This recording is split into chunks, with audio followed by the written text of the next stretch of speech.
Shalom Bapak Ibu sidang jemaat Tuhan, kembali lagi dengan saya Vikaris Gadis STH yang membawa kita dalam perenungan pada hari ini.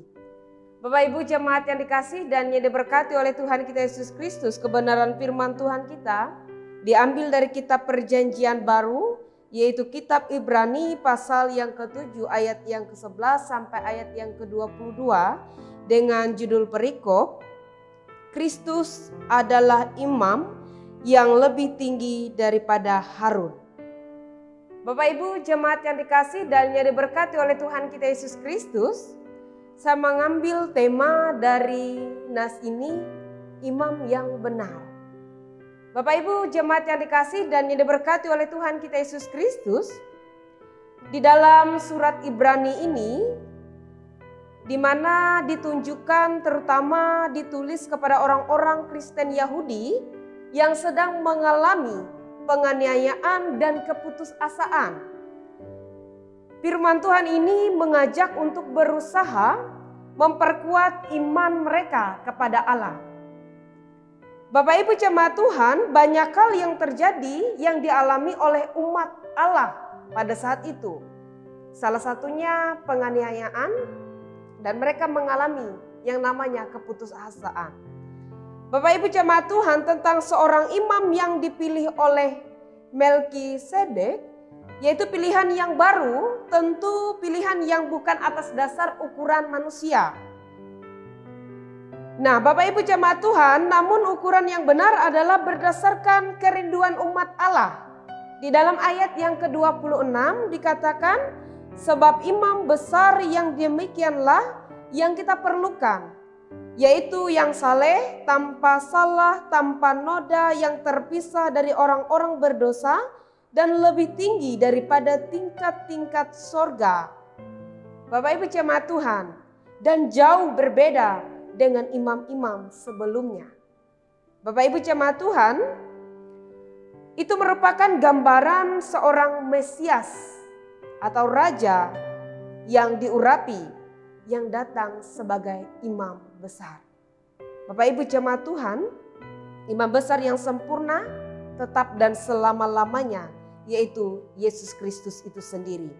Bapak Ibu jemaat yang dikasih dan yang diberkati oleh Tuhan kita Yesus Kristus, mungkin sebelumnya kita melihat bagaimana tugas seorang imam. Mungkin jauh berbeda dari imam besar yang dinantikan oleh umat Allah, yaitu Yesus Kristus datang dalam seorang imam besar. Jauh berbeda. Yang tadi dikatakan imam yang mereka nantikan. Yang pertama yang saleh, yang kedua tanpa noda, tanpa salah, kemudian terpisah dari orang-orang berdosa, dan ia lebih tinggi. Berarti Bapak Ibu jemaat Tuhan, tidak ada yang lebih tinggi selain imam besar, yaitu Yesus Kristus itu sendiri. Ibu Bapak jemaat Tuhan, penantian panjang umat Allah pun terjadi dan janji Allah pun tergenapi, bahwa akan datang seorang imam besar yang dipilih dan ditetapkan untuk imam selama-lamanya. Dan itu sekali dalam pemilihan, yaitu Yesus Kristus itu sendiri. Ibu Bapak jemaat yang dikasih dan yang diberkati oleh Tuhan kita Yesus Kristus, apa yang mau kita belajar dari umat Allah ini, dari firman Tuhan yang kita renungkan bersama, yaitu salah satunya penantian sabar mereka menantikan seorang imam besar atau raja yang diurapi. Bapak Ibu jemaat Tuhan, setiap orang yang menanti dengan sabar akan mendapatkannya. Belajar dari umat Allah yang menanti sang imam besar, yang menanti dengan sabar, dan terpenting konsisten dengan janji Allah. Tidak perlu kita bertanya apakah Allah konsisten dengan janjinya, tentu ia sangat konsisten dengan janjinya. Hari ini ia berjanji, mungkin besok belum tergenapi, tetapi seterusnya besok, lusa, dan tahun yang akan datang, ia akan genapi janjinya. Bapak Ibu jemaat Tuhan, mari kita menanti dengan sabar, konsisten dengan setiap apa yang kita nantikan dalam setiap kehidupan kita. Tuhan Yesus memberkati kita melewati firman-Nya. Amin. Mari kita bersama-sama berdoa, kita berdoa.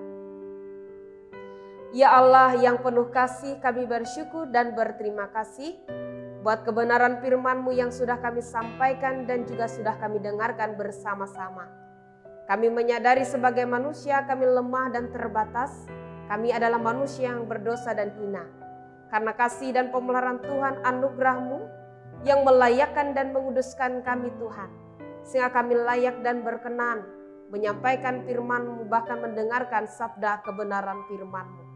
Biarlah kebenaran firman-Mu Tuhan sungguh-sungguh memberkati kami setiap pribadi, baik kami sebagai penyampai dan siapapun kami sebagai pendengar, Tuhan yang memberkatinya. Terima kasih Tuhan, kami serahkan segenap jemaat Tuhan ke dalam tangan, tuntunan dan pemeliharaan Tuhan saja. Ini doa kami dan syukur permohonan kami kepada Tuhan saja. Amin.